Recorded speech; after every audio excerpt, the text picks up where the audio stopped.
Everyone believes governments run the economy. Presidents make policies, parliaments pass budgets, and finance ministers announce plans that supposedly steer entire nations. But behind that familiar story lies a quiet shift of power that most people never noticed. Over the past century, a different institution slowly gained influence over interest rates, money creation, and the survival of national economies. An institution that rarely appears on ballots and never campaigns for votes. Yet when markets crash, currencies collapse, or inflation explodes, this institution suddenly becomes the most powerful actor in the room. The real mystery is not that central banks influence economies. The real mystery is how they quietly gain power over almost every nation on Earth without most people realizing it. To understand this story, we have to go back to a time when central banks were far less powerful. In the early modern world, governments controlled their currencies directly. Kings and governments minted coins made of gold and silver. Money was limited by the amount of precious metal a nation possessed. Banks existed, but they mainly lent money and handled trade. The idea that a single institution could manage an entire nation's money supply had not yet taken shape. Early versions of central banking appeared for a simple reason. Governments needed loans. Wars were expensive, and monarchs constantly needed funding. One of the most famous examples was the Bank of England, founded in 1694. It was created partly to finance government debt during wartime.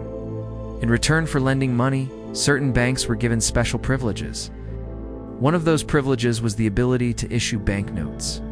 At first, these notes were simply promises backed by gold. But something unexpected began happening. People started using these notes as money. Paper began replacing metal coins in daily life. Once money became paper, controlling its supply became incredibly powerful. An institution that controlled money could influence the entire economy. Interest rates, lending, prices, and investment could all be affected.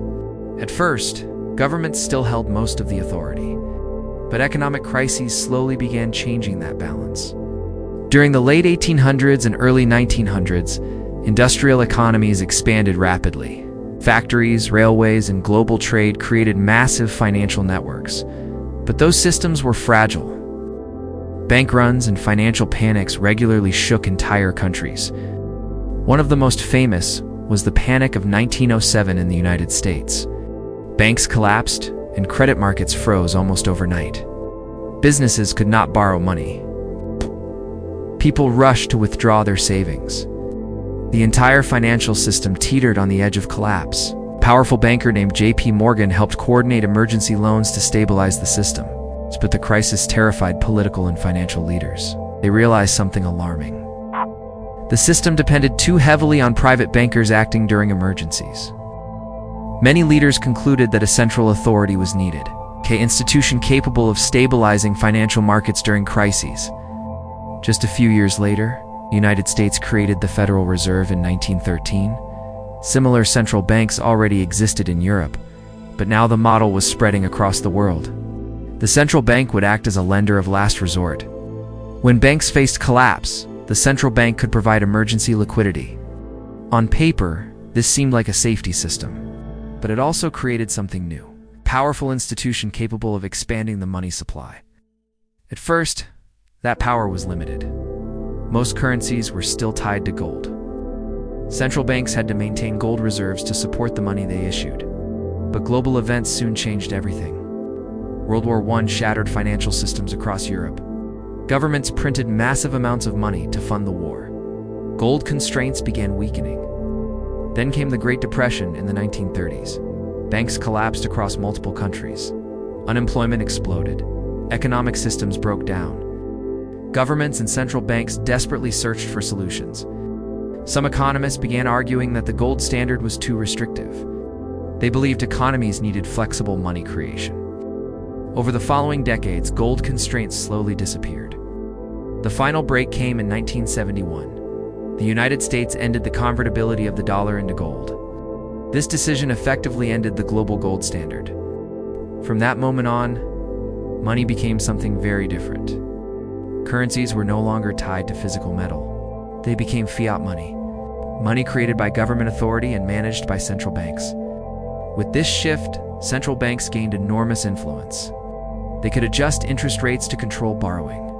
The global pandemic shut down economies almost overnight. Businesses closed and unemployment surged. Once again, central banks stepped in, injected trillions of dollars into the global economy. Markets stabilized, but the scale of intervention reached historic levels.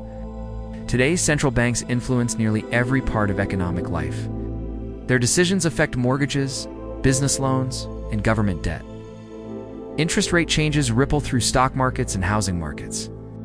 Global central bank assets now measure in the tens of trillions of dollars, yet most people rarely think about how this system developed.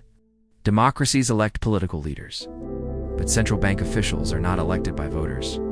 Their independence is meant to protect economies from political pressure. Supporters say this prevents reckless spending. Critics say it concentrates enormous power in unelected institutions. What makes the story even more fascinating is the repeating pattern. A financial crisis appears. Governments struggle to respond. Central banks step in with new powers. And after the crisis ends, those powers rarely disappear. This happened during the Great Depression. It happened again in the 1970s monetary shift. It happened again during the 2008 financial crisis. And it happened again during the pandemic era. Each crisis expanded the role of central banks further. So what can we learn from this quiet transformation? First, controlling the money supply is one of the greatest powers in any economy. Whoever manages money shapes borrowing, spending, and investment. Second, central banks gained their power gradually through crises. Emergency solutions slowly became permanent systems. Third, the modern global economy now depends heavily on central bank stability. If central banks succeed, markets remain calm. If they fail, financial systems could shake worldwide. The future may bring even greater changes. Central banks are now exploring digital currencies and new monetary tools. Some economists believe these innovations will stabilize economies further. Others fear they may introduce new risks. Either way, the institutions created to solve financial emergencies have become the architects of modern economies. The next time you hear about inflation, interest rates, or market crashes, remember this hidden story. Because behind every economic headline lies a network of central bank decisions shaping the world. The biggest forces in the financial system often operate quietly, long before most people realize how powerful they have become. If this story changed how you see the financial system, keep questioning and keep learning, because understanding money is one of the most powerful forms of knowledge in the modern world.